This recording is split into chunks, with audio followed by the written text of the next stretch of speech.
semoga sehat kalian bilang alhamdulillah luar biasa Allah berkah. Siap. Karena ini tahu ya, untuk laki-laki teman-teman. Gimana kabarnya sehat? Alhamdulillah luar biasa Allah. Oke, tangan kita. Sebelum mulai perkuliahan, seperti biasa, silakan rekan-rekan semua membuka kursi atasnya untuk melakukan absensi pada pertemuan hari ini.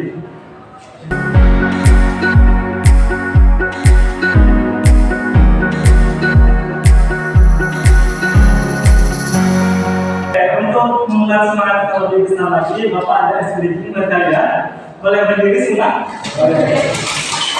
Nah, kita lebih semangat melakukan satu kuliah ini. Oke.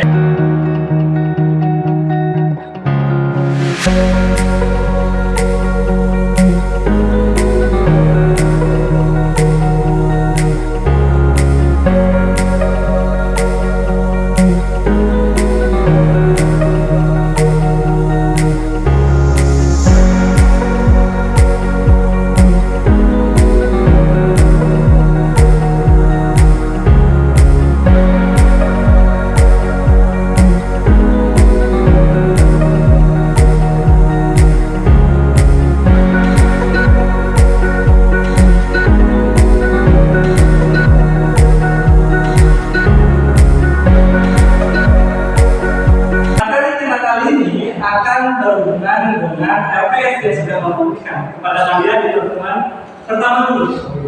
Sekarang kita masuk ke materi tentang pasar modal syariah. Sebelum kita membahas secara keseluruhan, kita akan bedah dulu mulai dari pasar modal itu apa, baru pasar modal syariah itu apa. Kita mulai sekarang. Nah, apa itu pasar modal? Saham. Oke, kita masukkan ke Menti ya. Bapak sudah buat Mentimeter, silakan kalian buat Mentimeternya. Coba apa yang kalian pahami terkait pasar modal, kalian utarakan di Mentimeter. Ini nanti setelah adanya saham. Ayo yang lain. Yang berapa itu? Yang Mentimeter.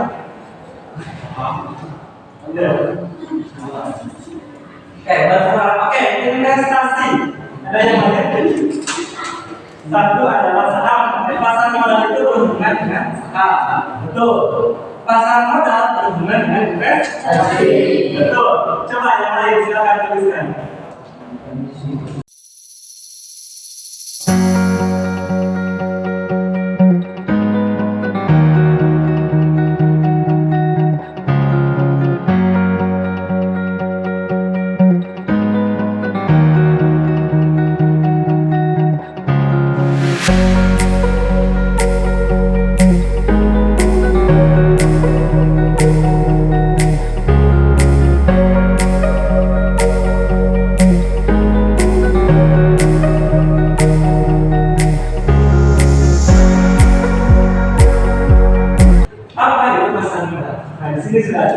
Pasar modal itu adalah bagian dari sistem keuangan yang berkaitan dengan kegiatan yang pertama ada penawaran umum dan transaksi efek.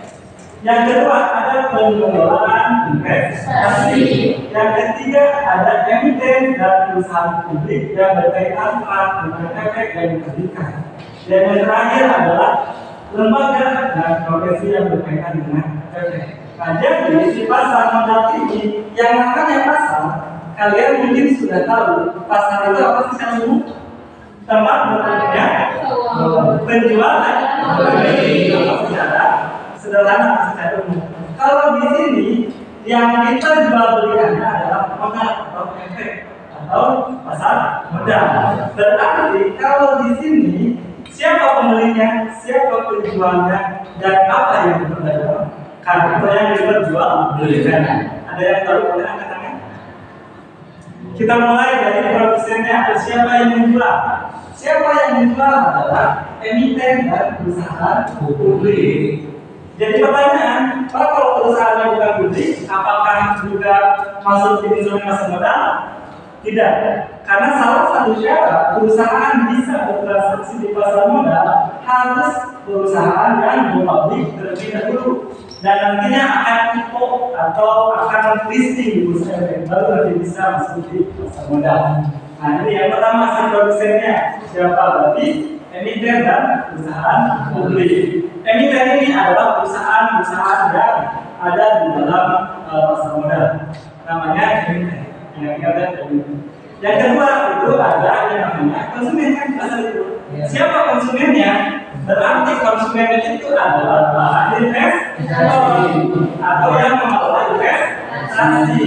Investasi itu kegiatan orangnya adalah investor. Oke. Sekarang apa yang diperjualbelikan dan apa yang ditransaksikan? Yang ditransaksikannya adalah efek. Efek apa? Efek keuangan. Apa saja? Yang pertama ada saham.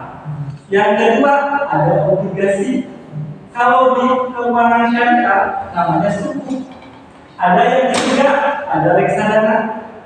Dan yang terakhir ada waran terstruktur biasanya. Nah itu adalah efek yang diperjualbelikan di pasar modal. Kita review sedikit. Yang pertama ada apa? Siapa yang menjualnya? Investor. Yang menjualnya ini? Siapa yang membelinya? Investor. Apa yang diperjualbelikannya? Efek atau di dalamnya ada saham, obligasi, reksadana, waran dan lain-lain.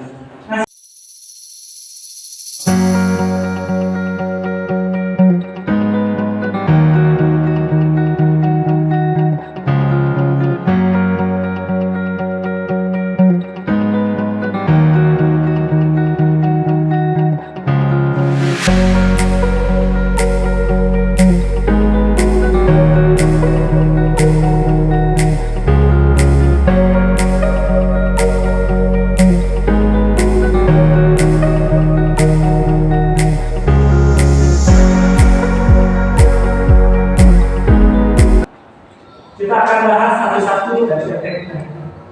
Efek-efek yang ada di pasar modal.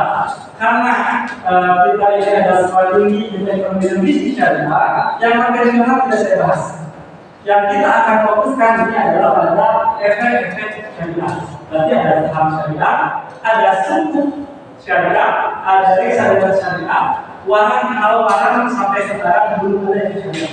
Jadi kita akan terfokuskan dulu ini saja. Yang pertama ada saham syariah, reksadana syariah, dan suku. Apa yang hukum obligasi? Suku itu adalah menarik obligasi, tapi yang syariah yang berdasarkan prinsip-prinsip syariah. Kita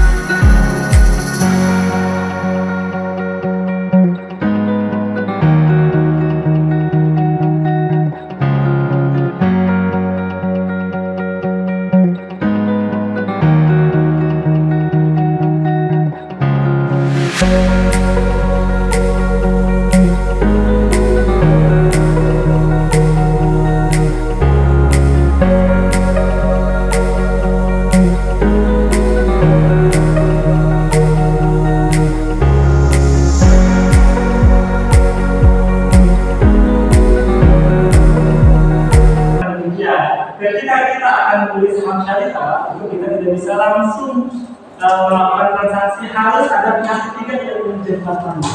Biasanya itu namanya perusahaan sekuritas. Jadi kita beli ke sekuritas yang bertransaksi di pasar modal nanti kita dari kita. Jadi bukan sama kita di peran atau ada pihak ketiga yang membeli atau menjual saham tersebut. Hari ini kita akan dengan simulasi ya, bagaimana cara untuk bertransaksi di pasar modal.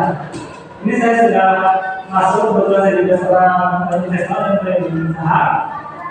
Ini ada aplikasi yang saya gunakan. Saya sekuritasnya itu adalah MNC Sekuritas. Nah ini adalah SOS tadi, sistem online trading saham. Ini merupakan alat yang kita gunakan ketika kita akan bertransaksi di pasar modal, baik itu pasar modal yang konvensional maupun yang pasar modalnya dari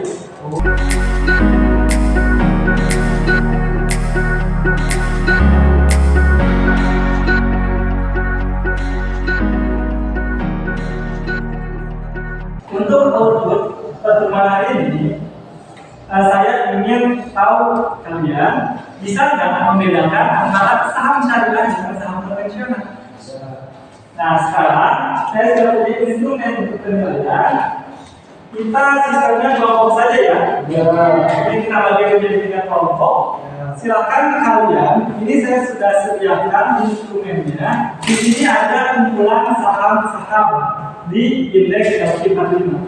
Ada saham syariah, ada saham konvensional. Coba kalian nanti pilih satu saja. Mana yang termasuk saham syariah, mana yang termasuk saham konvensional berdasarkan tadi kriteria yang tadi.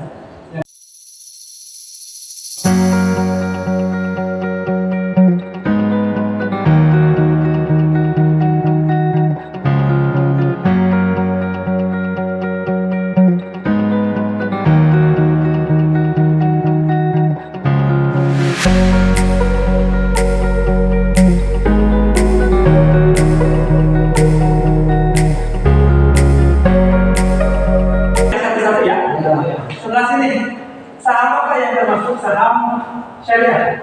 Oke, Telkom betul ya. Yang mana syariahnya? BCA. Oke, yang sebelah sini, saham apa yang termasuk saham syariah? BRIS. Yang sekarang BSI ya, Syariah Indonesia. Betul. Yang saham konvensionalnya? BRI. Oke, BRI ya, betul BRI. Sekarang yang sebelah sini, yang termasuk pada saham syariah apa saja? Satu, nilai par. Oke, betul. Yang bukan saham syariah?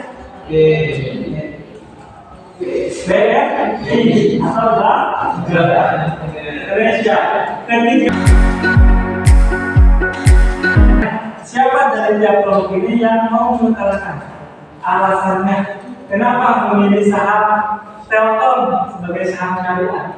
Yang ini kenapa memilih saham Unilever sebagai saham syariah?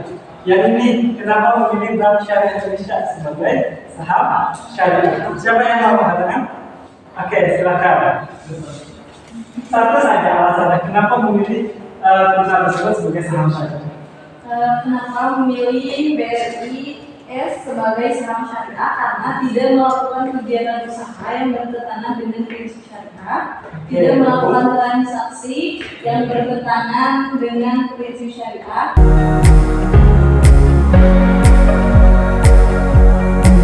Hasil diskusi barusan, saya menyimpulkan salah satu unsur pertemuan hari ini adalah harus membedakan antara saham syariah dengan saham konvensional, dan berdasarkan hasil kalian kecanduan itu sudah memenuhi. Kalian